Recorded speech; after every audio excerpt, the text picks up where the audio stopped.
Assalamualaikum warahmatullahi wabarakatuh. Jumpa lagi dengan saya Suwandi di channel Dunia Ikan Gabus ya. Kesempatan hari ini kita masih ada waktu longgar ya sebelum nanti kita perjalanan lagi ya. Sebentar kita akan menjawab pertanyaan-pertanyaan seputar masalah budidaya ikan gabus ya. Silakan yang mau chat langsung di 081 665 8779, bisa langsung chat di nomor saya di 081 665 8779 ya. Dan nomornya Pak Suwandi ini selalu ada di kolom deskripsi ya. Ingat, nomor saya selalu ada di kolom deskripsi. Kemudian di awal video saya selalu sebutkan juga nomor saya di 0816658779. Jadi pemirsa ya, mungkin yang belum begitu cermat ya, mungkin yang tanya-tanya itu belum begitu cermat menonton video saya, padahal nomor saya sudah ada di, selalu saya sebutkan di awal video saya, dan juga di kolom deskripsi tidak ada artikel lain, cuma ada nomor HP-nya WA Pak Suwandi gitu aja ya. Jadi boleh silakan tanya-tanya, langsung chat di WA saja ya.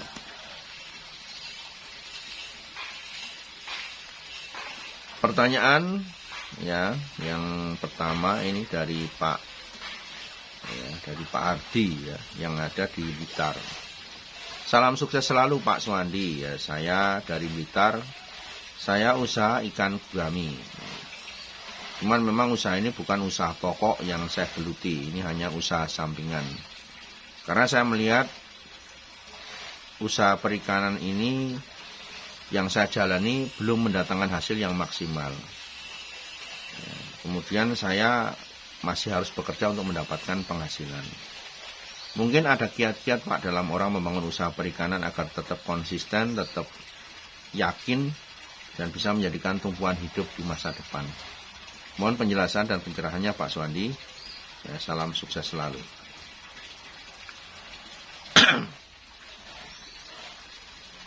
Ya, orang usaha itu yang paling penting kalau menurut saya kan, setelah menemukan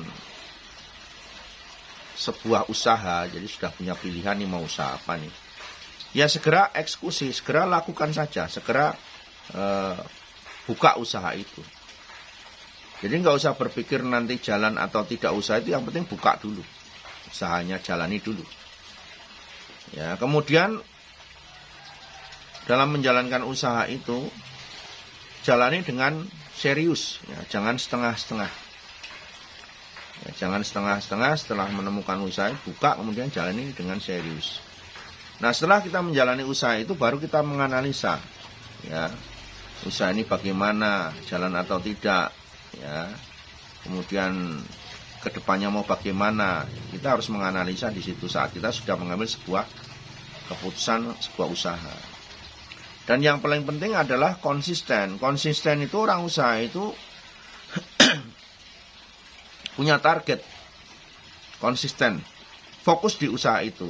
Ya, jadi kalau misalnya kita mau di dunia perikanan ya kita fokus saja di perikanan, konsisten, tidak tergoyahkan dengan macam-macam tawaran di luaran sana. Jadi kalau misalnya sudah Bapak usaha gurami ya, karena Bapak belum serius saja, sehingga apa? Ya belum membuahkan hasil. Ya, sekarang kita lihat aja. Nah, contoh di sekitar kita. Ya, orang misalkan buka bengkel ya. Ya, orang buka bengkel baru 1 bulan dengan bengkel yang sudah 10 tahun. Orang pasti akan memperbaiki motor mereka itu di bengkel yang sudah 10 tahun menjalani usaha itu. Ya. Orang buka warung makan, baru buka sebulan dengan yang sudah buka warung makan selama 5 tahun. Ya, pasti pelanggannya akan banyak yang sudah berjalan 5 tahun. Nah, yang Bapak lakukan di sini karena usaha perikanan Bapak kan hanya untuk sampingan. Nah, jam terbang ya saya sampaikan di bengkel tadi, kenapa orang lebih memilih bengkel yang lama atau makan di warung makan yang lama? Karena itu sudah memiliki jam terbang yang cukup lama. Orang nggak akan berspekulasi akan menserviskan motornya di bengkel yang barusan buka. Ya jangan coba-coba, nanti siapa tahu untuk praktek malah bisa bongkar, nggak bisa pasang. Ya kan? Nah kalau orang usaha itu sudah lama dan fokus dia di situ, dia pasti akan mengalami berbagai macam kendala, rintangan, tantangan, masalah-masalah itu pasti akan banyak dia hadapi. Dan dia akan selalu mencari masalah itu jadikan sebuah solusi, carikan sebuah solusi, apa masalahnya, penanganannya bagaimana. Nah, di situ akan dia menemukan juga jalan keluar ya dalam usahanya itu. Bapak main di gurame. Ya, tapi Bapak tidak fokus karena hanya sampingan. Bapak tidak pernah yakin dengan usaha yang Bapak miliki ya. Nggak akan membuahkan hasil, apalagi sudah bilangnya sudah sampingan. Wah, udah mendingan nggak usah kalau saya bilang. Ya kalau usaha sampingan tuh nggak pernah akan diharapkan hasilnya. Piara ikan hidup ya syukur, mati ya wis. Kan gitu. Jadi kalau memang Bapak itu mau serius, pertama tekuni dulu. Fokus di situ dan konsisten. Kalau piara gurame konsisten. Ya. Jangan gonta-ganti. Pada saat orang mencari bibit gurame di tempat Bapak dapat. Bapak fokus di gurame, sehingga apa? Orang yang akan berkonsultasi dengan Bapak karena Bapak bidangnya di gurame akan percaya sama Bapak. Ya. Sering saya katakan, kalau kita pengen piara ikan banyak, jangan jadi pembudidaya, jangan jadi pengusaha. Kalau Anda pengen piara banyak, jadi pedagang ikan di pasar. Ada ikan tenggiri, ikan tongkol, ikan gurame, ikan nila, ikan bawal, ikan paten, ikan mas, komplit harus ada. Ikan teri pun harus ada. Ya, komplit. Jadi ada orang datang mau membeli ikan, banyak pilihannya. Beda halnya dengan pembudidaya. Pengusaha perikanan itu beda, harus mengambil satu jalur, satu bidang usaha yang dia harus tekuni di situ. Orang yang budidaya ikan macam-macam, campur-campur, dia tidak akan pernah bisa fokus di situ. Ya, dan usahanya akan bergerak begitu-begitu saja. Dari tahun ke tahun tidak akan ada peningkatan. Ya, karena apa? Setiap ikan itu karakternya beda-beda. Nggak mungkin dia bisa akan menguasai semuanya dalam waktu yang bersamaan. Ya, jadi ya. Itu yang harus Bapak lakukan. Fokus saja di satu bidang, tekuni apa yang Bapak jalani, pasti akan membuahkan hasil. Ya, kemudian suatu saat ada orang datang ke tempat Bapak, ya, misalkan hari ini Bapak piara gurami. Kemudian udah baru 2 bulan piara gurami. Kemudian besok ada orang datang ke tempat Bapak, mau beli bibit gurami. Waduh, sudah ganti nila. Kepercayaan orang kepada Bapak tidak akan ada. Orang tidak akan pernah percaya di situ. Kenapa? Wong gurami baru 2 bulan aja udah ganti. Besok piara nila lagi 3 minggu, besok ganti lele lagi. Ya, semua usaha itu pasti ada masalah, ada resikonya. Dan pasti tidak akan berjalan mulus seperti yang kita bayangkan. Tetapi manakala kita menekuni satu bidang itu, kemudian kita belajar terus masalah ikan mati ini apa kita solusikan, ikannya nggak mau makan ada solusinya. Lama-lama kita menjadi ahli di bidang perikanan yang kita tekuni. Ya, kita bisa menyelesaikan minimal ikan di tempat kita. Karena kita sudah karakternya sudah hafal, ikan di tempat kita itu masalahnya apa, kita akan tekuni di situ. Ya Pak ya, jadi konsisten saja saat Bapak menjalankan usaha. Kalau sekarang gurame Bapak bisa menjadikan sampingan, ya Bapak geser ya usaha itu menjadi usaha yang serius. Kalau memang itu menjadi niatan Bapak, ingin berharap bahwa dari gurame itu Bapak mendapatkan penghasilan, ya kan? Sekarang orang percaya itu karena jam terbang Bapak. Ya, jam terbang Bapak sudah cukup lama, orang semakin percaya. Bapak piara gurami misalkan yang tadi, karena memang Bapak piara gurami, saya jawabnya gurami. Ya, 10 tahun, 15 tahun, 20 tahun. Tapi fokus di bidang Bapak. Banyak orang yang akan percaya sama Bapak. Karena apa? Dan akan Bapak terkenal. Misalkan di satu kota nih, kota A itu, oh Pak Kae itu, Pak si A itu yang piara gurame cukup lama, udah serius. Nah, kan? Akhirnya apa? jam terbang itu akan mendatangkan rezeki jikalau Bapak konsisten. Dokter ahli sudah 20 tahun di bidang bedah, dokter spesialis bedah misalkan, ya spesialis kandungan, akan membuat orang percaya. Pasiennya jelas berjubel banyak. Karena apa? Dia konsisten jam terbang. Orang akan semakin percaya dia karena dia memang di bidangnya. Ya, itu jawaban dari saya untuk Bapak. Ya silahkan, usaha gurami yang Bapak tekuni sekarang ini konsisten saja. Jangan pindah-pindah ya. Jangan pindah-pindah karena usaha itu harus fokus di satu bidang. Target kita ada. Ya. Oke ya Pak ya, sukses selalu untuk usaha guraminya. Ya semoga mendatangkan berkah dan mendatangkan hasil yang luar biasa. Oke ya, lanjut di pertanyaan berikutnya. Pertanyaan berikutnya dari Bapak, nggak ada namanya ini. Jadi disokan kalau mau kirim kasih nama ya. Kalau nggak ada namanya kita nggak bisa kenalan ya. Ya jadi ini pertanyaannya tentang pakan ya. Assalamualaikum warahmatullahi wabarakatuh. Salam sukses Pak Suwandi. Saya adalah pengikut channel Setia Dunia Ikan Gabus. Saya mau menanyakan masalah pakan. Saya saat ini usaha di bidang kuliner, tapi saat ini saya juga memulai ternak ikan gabus. Untuk ikan gabus ini kalau misalkan saya beri pakan menggunakan sisa-sisa dari limbah rumah makan, apakah bisa Pak Suwandi? Dan teknisnya bagaimana? Mohon penjelasannya. Terima kasih.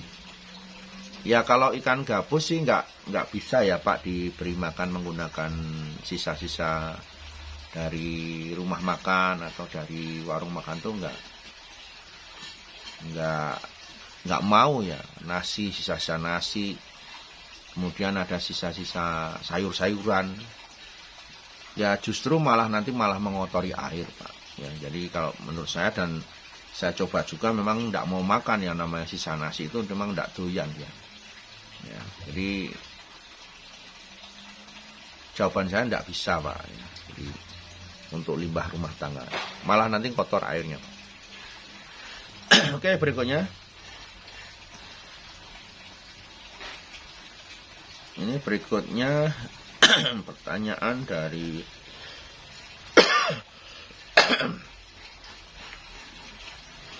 siapa ya?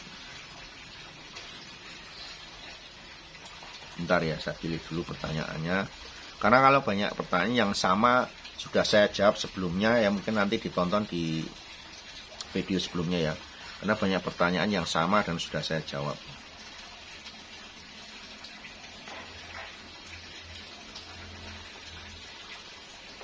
Ya, ini ada pertanyaan dari Bapak Gandung ya, Pak Gandung. Ini yang ada di Solo. Ya, yang ada di Solo. Ya, Assalamualaikum warahmatullahi wabarakatuh. Waalaikumsalam warahmatullahi wabarakatuh. Ya, saya Gandung Pak dari Solo. Mohon pencerahannya dan penjelasannya. Untuk saat ini prospek ikan gabus kalau dibandingkan lele itu lebih menguntungkan mana Pak untuk di sektor pembesaran? Dan untuk pakannya lele dengan ikan gabus apakah sama Pak? Karena mengingat saya mau terjun di dunia perikanan, pilihan saya adalah lele atau ikan gabus. Ya mohon sedikit penjelasannya agar saya lebih semangat Pak. Terima kasih.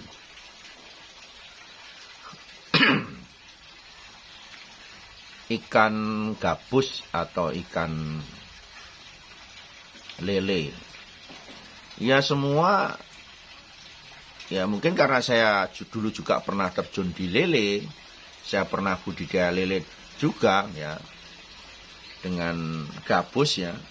Ya jelas kalau saya sendiri, pengalaman saya sendiri, tetap kita lebih menguntungkan ikan gabus. Kenapa? Saya sudah pernah terjun di ikan lele, kemudian saya terjun di ikan gabus. Ya, terutama dari harga jual. Ya, kalau ikan lele itu kan kebanyakan orang mengkonsumsi hanya untuk dikonsumsi, dimakan gitu kan. Tetapi nilai lebih ikan gabus itu adalah di kandungan albumin ya, yang memang tidak didapatkan dari ikan lele. Yang fungsinya untuk merevitalisasi sel tubuh manusia, untuk mempercepat proses penyembuhan luka pasca operasi dan lain-lain ya, banyak manfaatnya. Jadi kalau masalah harga, kenapa kok harganya itu lebih tinggi gabus? Karena memang ada nilai lebihnya tadi itu yang memang tidak didapatkan di ikan lele. Kemudian dari sisi size ya, harga jual. Tadi kalau nilai lebihnya di situ harga jual. Kalau ikan lele, kalau yang pernah saya alami, range harga jualnya segitu-segitu saja. Ya, bahkan pada saat overproduct pun harga turun.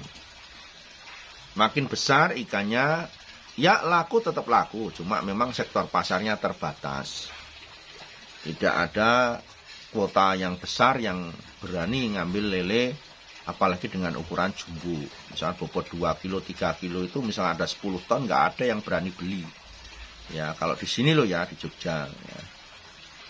Itu. Karena saya juga pernah nawarkan ikan lele itu di wilayah Jogja saja. Bos besar, terbesar di Jogja saja nggak berani beli. Ya, ada ikan lele sejumlah 15 ton. Ukurannya besar-besar, itu jumbo-jumbo. Nggak ada yang berani beli.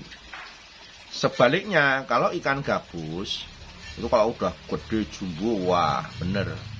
Ukurannya besar, size-nya jumbo, itu tetap ya diburu di pasaran. Ya, jadi itu perbedaan di situ. Kemudian dari sisi harga ya, kalau misalkan ikan lele, pedagangnya sangat banyak sekali. Tidak ada sistem yang mengatur masalah penjualan, sehingga kadang ada ikan dari luar Jogja pun masuk ke Jogja, sehingga harga Jogja bisa jatuh. Dari luar Jogja kirim ke sini aja lebih murah dari harga Jogja. Bagaimana orang Jogja bisa jual lele, kan gitu. Dulu pernah terjadi. Sementara ikan gabus itu pemasarannya di sini menggunakan sebuah sistem yang sudah tertata rapi. Jadi tidak ada yang berani main-mainkan harga gabus. Ya kan? Nggak ada yang berani main-main harga gabus di Jogja. Misalkan ada orang berani jual tinggi, saya bisa lebih tinggi lagi. Ada yang menurunkan, nggak mungkin mereka berani menurunkan. Ya. Selama 16 tahun ini nggak ada yang berani main-main untuk membuat harga gabus jadi kacau. Khususnya ya yang bermitra dengan Pak Suwandi. Ya, itu jawaban dari saya. Sukses untuk semuanya. Ya, ikuti terus channel Dunia Ikan Gabus. Saya masih akan menjawab pertanyaan-pertanyaan seputar masalah ikan gabus. Sukses semuanya. Assalamualaikum warahmatullahi wabarakatuh.